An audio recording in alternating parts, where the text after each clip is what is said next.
guys. Hi, it's me again, David Elliott. I am here to read chapter 2 of Evangeline Mudd and the golden-haired apes of the Ikkinasti jungle. But before I start, I'm sitting in my office, so I thought maybe you'd like to see some things that are in my office, some things that I love. So I wanted to show you this today. Can you see that? I think it's the niftiest little box. I love it. I think I bought it for $1 at a yard sale somewhere. But here's why I love it so much. Here's what's inside. Fountain pens. Oh, what's that? That doesn't belong in there. These are all fountain pens. And I love fountain pens. And I use them when I am when I'm doing a revision of a book. So, writers don't just sit down and say, oh, I think I'll write a book today. Page 1, so smart. Page 2, hooray.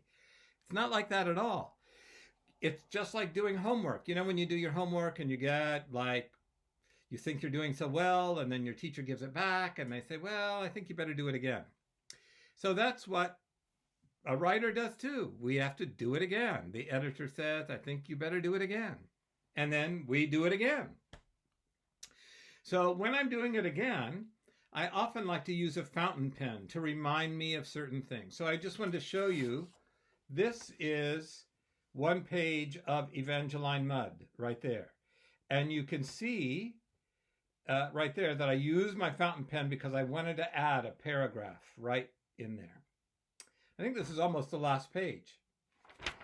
Anyway, that's that. Let's see. I guess we better find out what's happening to Evangeline. So here's the book again. That's my name. And then there's Andrea Wesson, the person who did the great illustrations. So yesterday, Evangeline was born. Let's see what's going to happen in chapter 2. Life is perfect. As Evangeline grew, Meriwether and Magdalena realized that it would be impossible to raise her exactly the way golden-haired parents would. She was, after all, a human being and not an ape, and certain concessions had to be made. Diapers, for example. Naturally, golden-haired parents wouldn't dream of putting a diaper on their baby. Why would they? But Magdalena and Meriwether soon discovered that if Evangeline didn't wear diapers, well, you live with a big bouncing baby who doesn't wear diapers and see how you like it. There were other problems too. It will not surprise you, for instance, to learn that golden-haired apes do not use knives and forks, though occasionally one might pull a grub out of a tree with a stick, which, when you think of it, isn't so very different from using a fork. In fact, I might as well tell you that the table manners of the typical golden hair are of the kind that some people frown on. They eat with their feet. Not every meal, mind you, but if the occasion arises when they are swinging from tree to tree and they need their hands to hold on to the vines, their feet come in rather handy for snatching a banana and eating it on the run. Early on, Magdalena and Meriwether agreed that this might be a very useful skill for Evangeline to acquire, and so by the time she was 3 years old, she could eat a peanut butter and jelly sandwich with one foot and take a drink of milk with the other, all without spilling a drop. Later, however, this ability proved to be more trouble than it was worth, and the Mudds came to regret their decision. You see, when Evangeline was 5 and attending a preschool near the cozy bungalow, she ate her entire lunch with her feet so that she could have her hands free for coloring. The other children thought this such a nifty trick that they immediately ripped off their shoes and socks and tried it themselves. The result was a lot of spilled milk and sticky toes, not to mention sprained muscles of various kinds. In the end, the parents of the other children accused Evangeline of starting a food-eating rebellion and threatened to hire lawyers if she didn't stop at once. In spite of these difficulties, however, Meriwether and Magdalena stuck to their word and taught Evangeline the ways of the golden hair as best they could. They knew, for example, that golden hair youngsters learn almost everything there is to know about life by imitating their parents. And so, whenever Evangeline woke up from a nap, she saw that her parents were almost always in the company of a book. The result was that by the time she was 4, she could read as well as any third grader, or almost as well at least. Meriwether and Magdalena also knew that a big part of a golden hare's education was learning how to solve problems. The Ikkinasti jungle was a dangerous place, and it was absolutely necessary that a young golden hare learn to think his way out of the hundreds of sticky situations that he could find himself in. Therefore, the Mudds devised all kinds of complicated games with their daughter, involving locked boxes and keys and sweets. Within a very short time, Evangeline demonstrated just how clever she was, and before her parents knew it, she was devising games for them. Of course, not everything was about learning, not that anything is wrong with learning, mind you. Not at all. In fact, one of the primary reasons that Meriwether and Magdalena loved the golden hares was their sense of fun. It was what they were most famous for, unlike their cousins, the gorillas, who always seemed to be irritated about something, or their other cousins, the orangutans, who appeared to spend a great deal of time thinking sad, faraway thoughts. The golden-haired apes of the Ikkinasti jungle seemed positively dedicated to the idea that life should be jolly. They demonstrated their conviction to this philosophy by spending the best part of each day swinging through the treetops. Yes, it seemed to Meriwether and Magdalena that the golden hares were among the happiest creatures on earth, and it was this sense of contentment and merriment that they most wanted to pass along to their daughter. We must do all we can to prevent Evangeline from growing into one of those children who spout facts and figures, but who never laugh or smile, Magdalena said one day to her husband. Oh, I agree, my dear, Meriwether replied. Those kind of children almost always grow into that kind of adult. Too dreary, continued Magdalena. Oh, far too dreary, agreed Meriwether. That is why, on Evangeline's 6th birthday, her parents planned a special surprise. The three were in the garden, very near the exact spot where Evangeline had been born. They had just finished a game of knuckle-walk tag, and Evangeline was sitting in the grass between her mother and father, humming a little tune she had made up and studying an ant that was marching up and down her thumb. She was the perfect combination of her two parents, neither very tall, like her father, nor very short, like her mother. Her hair was a mass of tiny, dark curls, no bigger around than those springs that you see in watches. They bounced cheerfully around her face with even the slightest movement of her head. Her nose was perhaps just the tiniest bit too small. Still, it had grown just where a nose should grow, and her mouth, pink as a rose, was settled perfectly under it. But the most amazing feature in her young face were her eyes.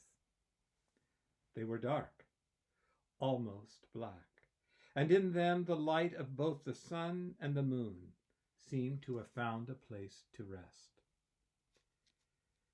Evangeline, her father said, now that you are 6, your mother and I have come to an important decision. What is it, Mary? She asked. Sometimes the girl addressed her father as Father. At other times, she simply called him by the nickname she had given him, Mary.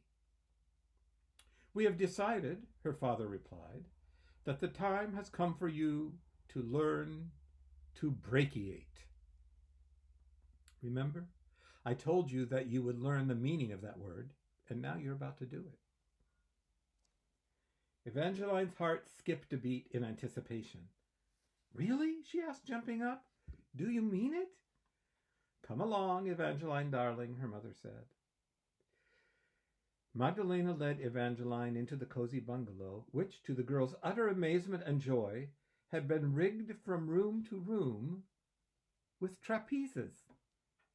The ceiling of that bungalow looked like the canopy of a circus tent, except there were hundreds of trapezes instead of just 2 or 3.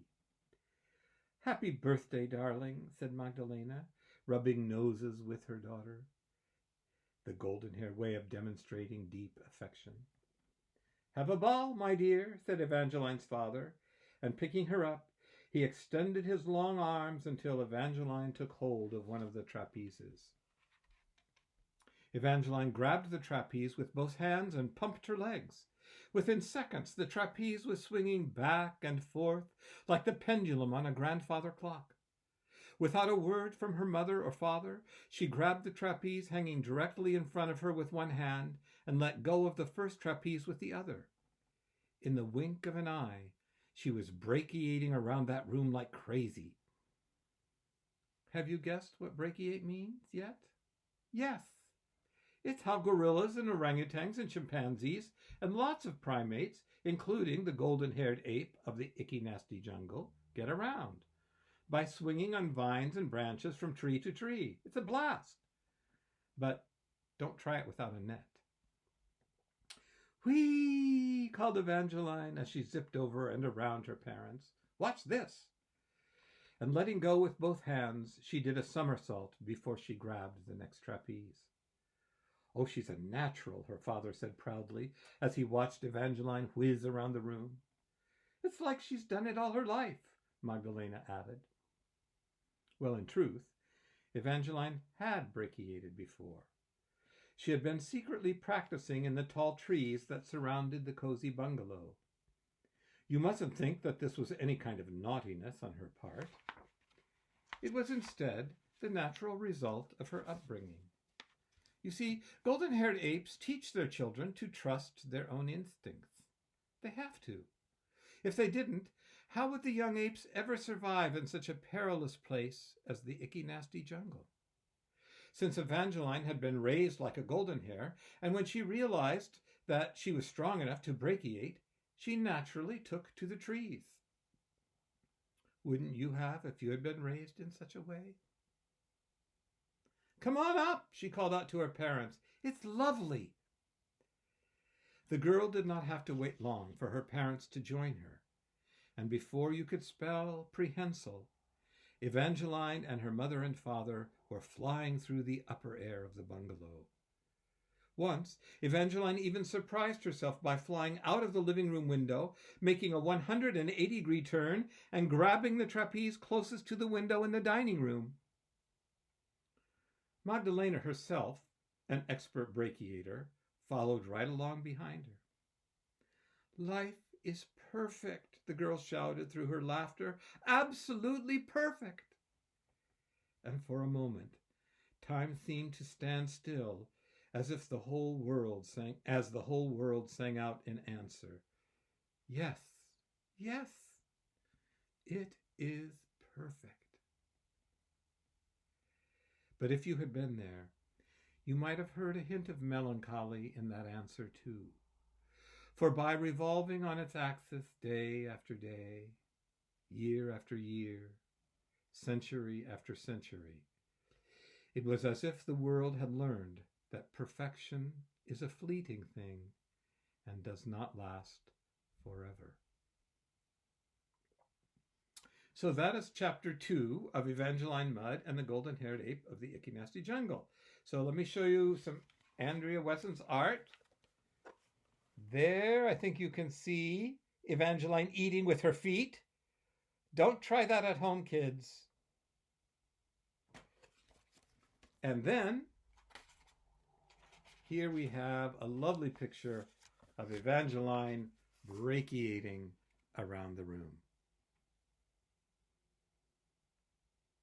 You might ask your parents if they would set up some trapezes for you. I don't know if they'll do it. But if not, I'm sure they're doing so many things for you all day, every day, that we can forgive them for that, I think. Okay, so tomorrow or next time it will be chapter 3. Yes, yes, yes, yes.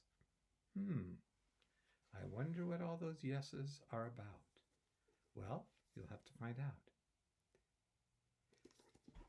Guys, be good to each other, be good to your parents, try to have a little fun. Maybe think of other people who are not in as good a situation as you are right now and think of what you might do. And try to brachiate sometime. Okay, bye guys.